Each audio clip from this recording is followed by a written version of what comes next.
Au nom du Père, du Fils et du Saint-Esprit. Amen. La paix de Jésus soit dans votre maison, sa paix et sa joie. Alléluia. J'espère que vous allez bien, que vous êtes dans la paix et la joie de Jésus. Amen.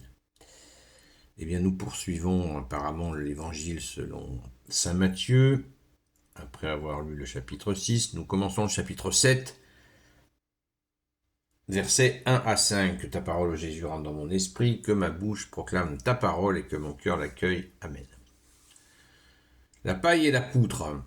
Ne jugez pas, et vous ne serez pas jugés, car vous serez jugés de la même façon que vous jugez les autres, et la mesure que vous utilisez servira aussi pour vous. Quoi, tu vois la paille dans l'œil de ton frère, et tu ne remarques pas la poutre qui est dans le tien. Et tu vas dire à ton frère, laisse-moi t'enlever de l'œil cette paille, alors que la poutre reste là dans ton œil. Mais tu joues la comédie. Enlève d'abord de ton œil la poutre, et ensuite tu verras comment enlever la paille de l'œil de ton frère. Voilà. C'est court, mais c'est dense. Merci Jésus. Donc tout ça autour du non-jugement, où Jésus nous défend de juger. Ne jugez pas, ça veut dire qu'il nous dit de ne pas le faire. On sera jugé de la même façon que nous jugeons. Tout est clair. Quand on sait que le jugement est une prison, c'est une prison effroyable, le jugement. Et seul Jésus, seul toi, bien-aimé Jésus, tu peux nous en libérer. Juger les autres, c'est atroce, c'est atroce. Alors, si nous sommes prisonniers de ce jugement des autres, eh bien, il faut vraiment taper fort à la porte. Au secours Jésus, libère-moi du jugement. Faut le faire comme ça, physiquement. On tape à la porte, Jésus a dit, frappez et on vous ouvrira, demandez, vous recevrez. Mais si on demande, libère-moi du jugement. Non, libère-moi du jugement, au secours Jésus, libère-moi du jugement. Voilà. Parce que c'est une prison et c'est même très dangereux, parce que ça peut nous mener à des extrémités, une vie extrêmement triste. Et Jésus est le grand libérateur, heureusement, alléluia. On respire, rien qu'à le dire, on respire, merci Jésus. D'ailleurs, il est assez curieux de voir comme nous pouvons être capables de nous accommoder de ça en disant « mais non, mais je juge pas ». Alors, il ne faut pas tomber non plus dans la paranoïa la plus totale où on ne peut plus avoir aucun avis sur aucun sujet. Ah non, parce que tu comprends, je ne juge pas. La démesure salit l'homme, nous dit Jésus dans saint Matthieu. La démesure est à éviter. Nous pouvons jauger, évaluer une situation, ce qui ne veut pas dire juger et surtout condamner les personnes, parce que le plus grave, c'est de condamner. Dire, ah, lui, il sera toujours comme ça. Aïe, aïe, aïe, aïe, aïe. Si on prononce des mots comme ça, ah, mais ça ne changera pas. Il sera toujours ainsi. Ça, c'est une malédiction. Ça, c'est plus qu'un jugement, ça se transforme en malédiction. Et c'est extrêmement insupportable pour le bon Dieu qui passe son temps à chaque jour suffit sa peine, on l'a vu, demain s'occupera de lui-même.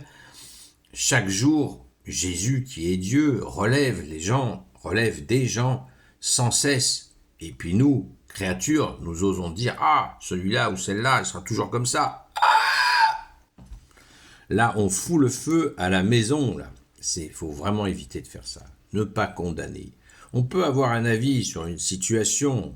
Quand au lieu de parler des gens, on parle des situations. C'est un exercice qui est un peu difficile, mais en s'y habituant, on arrive. Donnons notre avis sur les situations, mais ne jugeons pas les personnes, les acteurs de ces situations comme étant des gens qui ne pourront jamais changer. À part, il y a une exception à mon avis, c'est que, enfin, une exception, même des gens qui sont dans des situations, dans des pratiques extrêmement mauvaises, peuvent changer, évidemment. Mais on peut effectivement, quand quelqu'un se maintient dans le mal, on dit, ben voilà, là, il en est là. Il en est là. C'est ce qu'il fait. Voilà. On peut le décrire. Qui fait du mal. Voilà. Mais il ne faut pas condamner. Une conversion est toujours possible, même à la dernière minute, la dernière seconde. On l'a vu avec le bon larron qui était sur la croix à côté de Jésus. Et Jésus l'a emmené au paradis parce qu'il a eu une parole juste et un soutien à Jésus. Jésus l'a emmené au paradis. Et à la dernière minute, il s'est converti. À la dernière seconde. Donc ça, il ne faut pas oublier que c'est possible. On aménage parfois la chose en disant, voilà, moi je pratique la correction fraternelle. C'est un mot qui est assez connu dans l'Église catholique. Pratiquons la correction fraternelle. Alors ça, c'est pareil, une correction fraternelle, même elle est bien habillée, hein. C'est habillé de spiritualité, de foi, voire de religiosité. Mais attention, Jésus ne veut pas ça non plus. On ne peut pas corriger qui que ce soit sans l'autorisation de Jésus. On ne peut pas se déclarer, oui, tu comprends, je te corrige. Ça veut dire, je te corrige, je suis au-dessus de toi. Et là, la parabole de la paille et de la poutre est évidente. C'est évidente. Comment tu vas enlever la poutre dans l'œil de ton frère si la paille dans l'œil de ton frère alors que tu as une poutre dans le tien? Et Jésus nous en donne la preuve au verset 5. Mais tu joues la comédie, enlève d'abord de ton œil la poutre et ensuite tu verras comment enlever la paille de l'œil de ton frère. Tu verras. Déjà, enlève la poutre dans ton œil, hein, modifie ton comportement, enlève-la et tu verras. Et Jésus n'a pas dit que, comme il est notre seul guide, notre seul enseignant, notre seul maître, eh bien, c'est lui qui doit nous autoriser. Dans la prière, nous demandons l'autorisation à Jésus de faire un commentaire sur une personne qui a un mauvais comportement. Et pourquoi devons-nous demander l'autorisation à Jésus? Parce que si nous le faisons de notre propre chef, nous pouvons faire pire encore chez cette personne. Oui, à remettre en question. Alors que si on va la remettre en question et on la blesse et elle tombe, et qui c'est qui venait de la relever à votre avis? À notre avis, c'est qui? C'est qui venait de la relever?